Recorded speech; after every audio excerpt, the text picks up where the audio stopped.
Hey Canucks fans, it's a battle of division leaders tonight as the Canucks return to action. I'm Clay Emo, I'm at Canuck Clay on Twitter, I'm at Clayton Emo on Instagram. I'm the founder of the GLCPC, the Good Looking Canucks Positivity Club, and this is my Canucks take all in one take. It's Clay's Canucks commentary for Monday, January the 27th. I'm in a great mood because I'm going to tonight's game, sitting in my usual seats in section 319. I'm excited because my son Sean will be joining me. He's at Canuck_Sean on Twitter if you want to give him a follow. I'm excited because it's the Canucks and the Blues, the two division leaders in the Western Conference. And I'll get to the whole previewing the game in a second. Just want to thank everyone for joining me for my weekly live stream on YouTube last night. It was a very quick 70 to 75 minutes. It always goes by very quickly. Viewership being steady, so thank you. Great discussion on the Canucks, on All-Star Weekend, on the upcoming trade deadline, the summer, the playoff run, hopefully. And of course, we touched on Kobe Bryant as well, which I'll get to in a second. And I don't know if I should be affirmed or encouraged or threatened that viewership actually goes up 5 or 10% once the boys join me to finish off the live stream as they do every week.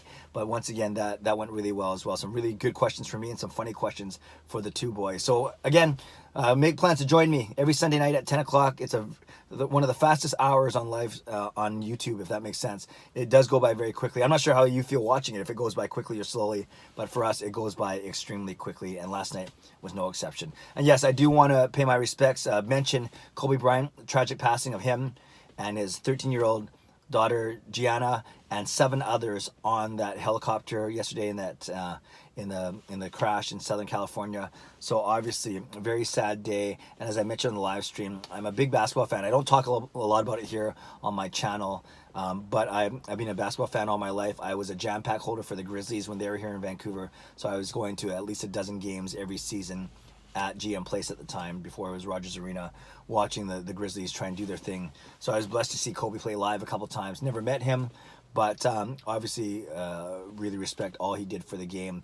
Respect how he tried to fight through his past transgressions, and as it's been coming out, he was very devoted to his Catholic faith. So that's something that we hold in common. So my prayers, praying for the repose of his soul, daughter's soul, the soul of all 9 of the passengers on that helicopter, and pray for their families as well as they do the unthinkable about trying to heal and move on from such a tragedy. So God bless them, and God bless us all. All right, let's talk about tonight's game. Vancouver leads the Pacific with 58 points in 49 games. St. Louis leads the Central with 68 points in 49 games. So there's a 10-point difference between the two teams in the standings, and they've split their games so far this season. The Canucks won in St. Louis in the second week of the season, third week of the season. They won in the shootout, and then St. Louis beat us. I'm chuckling because St. Louis beat us on Sunday's night. That was the Brady Bunch night, or the Canucks bunch night, and that was the night where they won because they had a 3-on-0 in overtime. You might remember that Myers tripped, took out Bo Horvat and whoever else was on the ice, maybe JT Miller, and it became a 3-on-0, and they put the puck past Markstrom as they should, as on a 3-0. So they're 1-1 in the season series so far, and this is a huge benchmark game for the Vancouver Canucks. Not only as they try and hold off 4 other teams atop the Pacific Division, but because this is the defending Stanley Cup champions. This is a team that has Jordan Binnington, Alex Pietrangelo. It has David Perron, Ryan O'Reilly, Jaden Schwartz, Braden Shen. So many good players. And it's funny, I really like it when the Canucks beat the Blues because I just can't stand Jordan Binnington. Actually, I shouldn't say that. Maybe I shouldn't judge, but I don't like him. How's that as a player?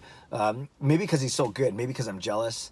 Not that I don't think Markstrom can be just as good, and I'm not jealous because I'm not as good as him. Of course I'm not as good as him. I'm not an NHL goalie. But maybe it was because the whole Calder Trophy thing where Binnington had this kind of confidence, this whole swarmy look about him where I think he flat out said that he thinks he should have won the Calder Trophy over Elias Pettersson, which of course is our guy, and that gets me riled up. Got a lot of Canucks fans riled up. So obviously Pettersson had the better regular season. Binnington a little older, came in late, but obviously had an outstanding season as well. And he got the ultimate prize is he won the Stanley Cup. So I don't think he shouldn't be too upset about losing the Calder because that was like a half a year ago now. But for me, as a Canucks fan, I want Pettersson to score on Binnington every single time that he faces him, whether it's in a shootout, in a skills competition, whatever it is. And so it frustrated me when he didn't score on Binnington during the during the All-Star weekend. But I think I'm pretty sure Quinn Hughes' goal, his beautiful goal that Gretzky affirmed him for, was against Binnington. But anyways, you can see how Binnington riles me up. So I want the Canucks to beat the Blues because a statement game, a benchmark game, whatever you want to call it. And I want them to light up Jordan Binnington. I said it. That's okay, right? But obviously, in all seriousness, St. Louis Blues are a very, very strong team. They're the defending Stanley Cup champions, and they haven't lost a step. They're third overall in the entire NHL right now, and they're leading the Central Division. And like I said, they All-Star. They had 4 guys at the All-Star game, not just because they hosted, but they had Binnington, Pietrangelo, O'Reilly, and Perron there, and you add in guys like Schwartz and Shen. And they are a powerhouse, and they're doing all this without Vladimir Tarasenko, which is very, very impressive.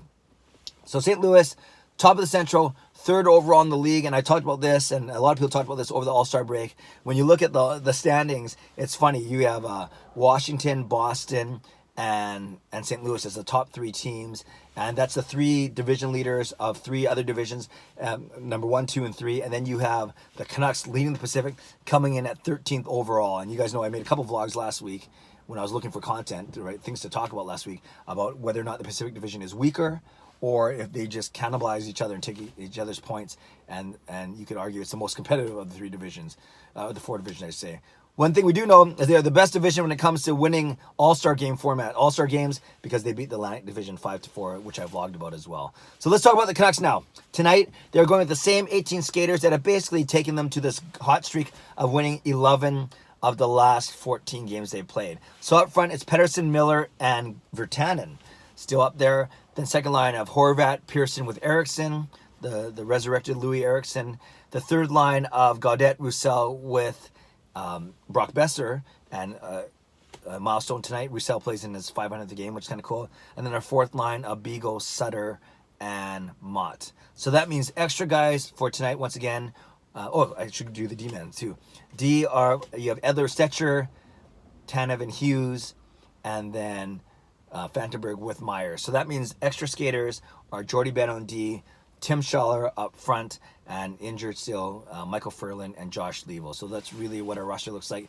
And Thatcher Demko getting the start instead of Jacob Markstrom makes sense, given that Jacob Markstrom had to fly back from St. Louis late Saturday night or early Sunday.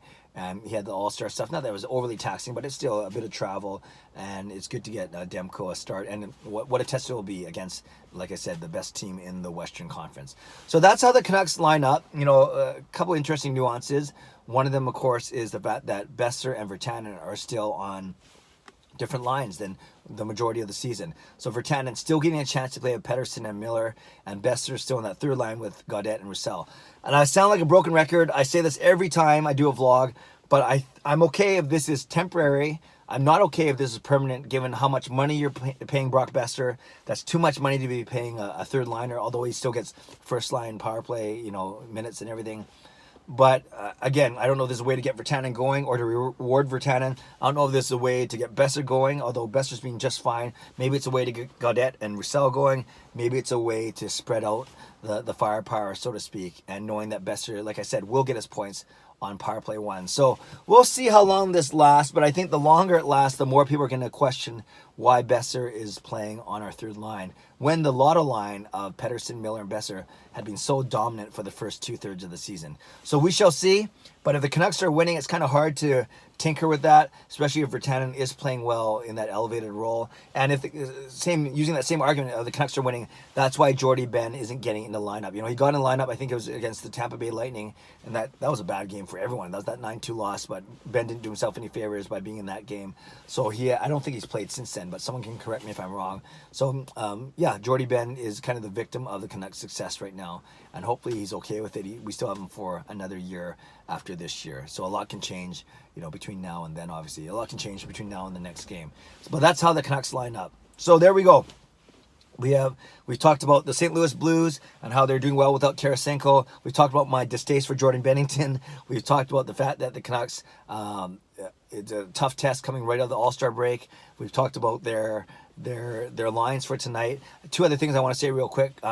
this kicks off a really tough stretch for the Canucks. I saw Jeff Patterson say that 11 of their next 24, or 13 of the next 24, basically half of their next 24 games are against top 10 opponents as of the standings right now. So that's pretty tough. And that makes sense because 3 of the next 4 certainly are. We have St. Louis tonight, 3rd overall. Then we're in San Jose on Wednesday night, 26 overall. So there's not the gimme, I don't want to say that, but there's the weaker one of the 4.